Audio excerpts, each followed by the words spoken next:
Kesebelasan tim nasional Garuda Pertiwi yang akan bertanding menghadapi Singapura tiba di Stadion Gelora Jakabaring Palembang pada Jumat 22 Juli sekitar pukul 17.50 waktu Indonesia Barat.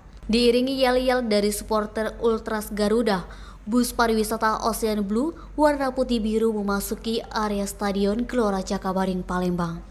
Pantauan Semek.co tampak satu persatu pemain timnas Garuda Pertiwi yang akan bertanding pada laga perdana ajang penyisihan Grup A Piala AFF U18 Women Championship 2022.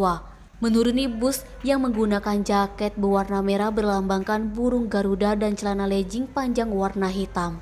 Setibanya di stadion, seluruh pemain diarahkan ke ruang khusus yang disediakan oleh pihak panitia penyelenggara melalui pintu masuk sebelah kiri stadion. Diketahui timnas Garuda Pertiwi akan berlaga menghadapi Singapura di Stadion Jakabaring Palembang pada malam ini pukul 19.30 waktu Indonesia Barat.